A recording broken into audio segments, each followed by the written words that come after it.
Belum hilang dari ingatan tragedi yang merenggut nyawa Juliana, asal Brazil, pada 21 Juni 2025. Kecelakaan kembali menimpa dua pendaki asal Swiss dan Belanda pada 16–17 Juli 2025.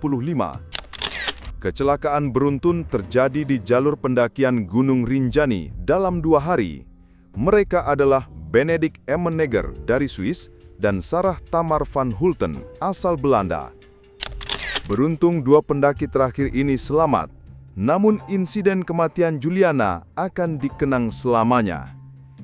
Kini standar keselamatan pendakian Gunung Rinjani disorot masyarakat dunia. Menyikapi rentetan kecelakaan ini, Balai Taman Nasional Gunung Rinjani (TNGR) akhirnya menutup seluruh pintu pendakian dari tanggal 1 sampai 10 Agustus 2025. Berikut 6 jalur resmi pendakian Gunung Rinjani yang ditutup. 1. Pintu pendakian Sembalun. 2. Pintu pendakian Senaru. 3. Pintu pendakian Aibrik. 4. Pintu pendakian Timbanu. 5. Pintu pendakian Torean. 6. Pintu pendakian Tete Batu. Alih-alih disambut gembira, penutupan wisata pendakian Gunung Rinjani justru menuai pro dan kontra. Para guide hingga trekking organizer protes. Mereka merasa penutupan tersebut merugikan. Banyak turis membatalkan pendakian, penghasilan mereka pun hilang. Forum Wisata Lingkar Rinjani menyesalkan penutupan total pendakian Gunung Rinjani. Kebijakan ini dinilai sepihak dan mematikan perekonomian warga Lingkar Rinjani. Harapan kami tidak boleh pemerintah arogan. Pemerintah harus tahu dan paham banyak orang menggantungkan hidup di Lingkar Rinjani, kata Ketua FVLR Royal Sembahulun pada Tribun Lombok, Kamis, 24 Juli 2025.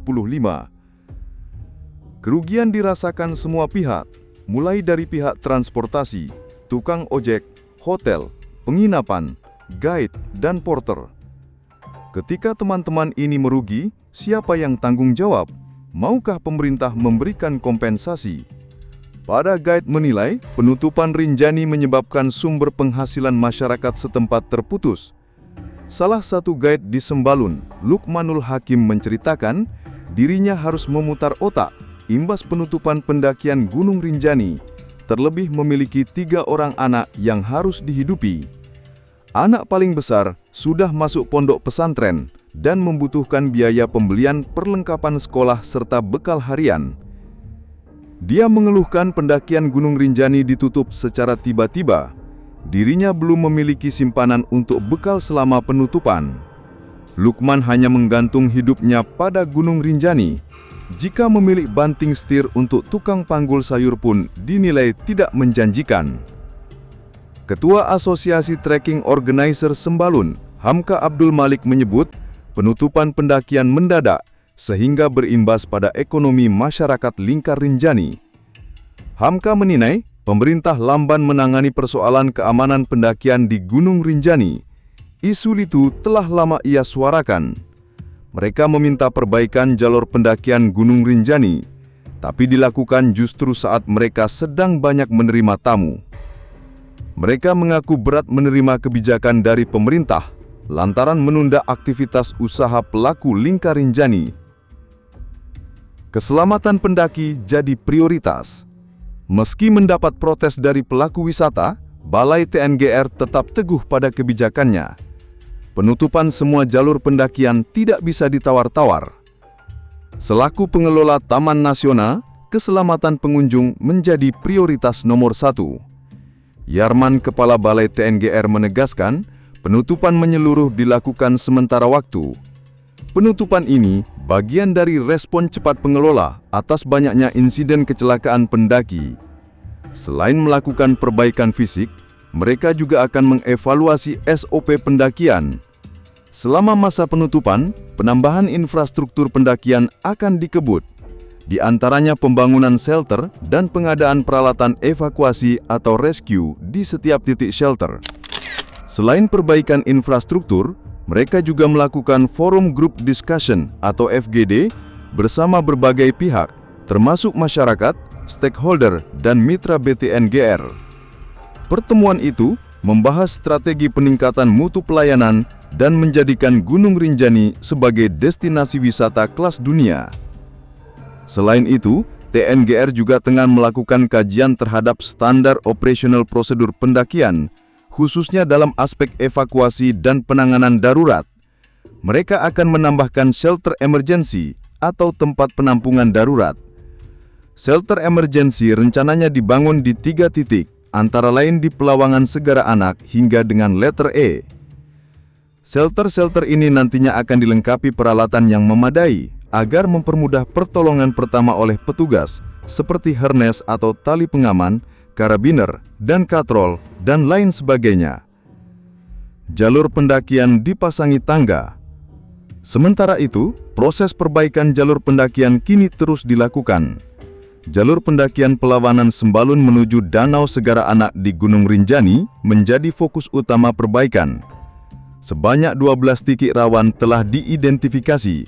Beberapa di antaranya tergolong ekstrim dan berbahaya bagi pendaki. Tim di lapangan saat ini tengah melakukan berbagai perbaikan, seperti pemasangan railing dan tali permanen di jalur curam dan licin, juga pembuatan tangga untuk mempermudah pijakan pendaki. Juga ada tambahan tanda pengaman dan petunjuk arah, seperti papan himbauan, larangan, serta petunjuk jalur evakuasi. Selain jalur Pelawangan Sembalun menuju Segara Anak, secara bertahap, ke-6 jalur pendakian Rinjani juga akan mendapatkan perlakuan serupa, disesuaikan dengan tingkat kerawanan masing-masing. Perbaikan ini diharapkan bisa mengurangi kecelakaan pendaki di Gunung Rinjani. Meski insiden kecelakaan kerap terjadi, Gunung Rinjani tetap menjadi primadona pendaki. Data menunjukkan pada bulan April-Mei 2025, jumlah pendaki mencapai 23.479 orang.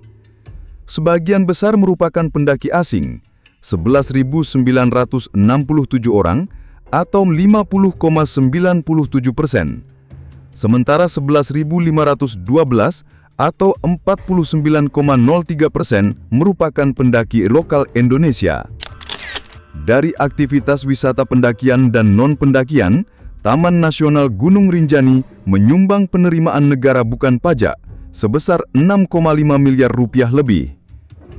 Dengan besarnya dampak Rinjani bagi perekonomian warga dan negara, sudah seharusnya aspek pelayanan dan jaminan keselamatan pendaki jadi prioritas utama. Download Tribun X sekarang, menghadirkan lokal menjadi Indonesia.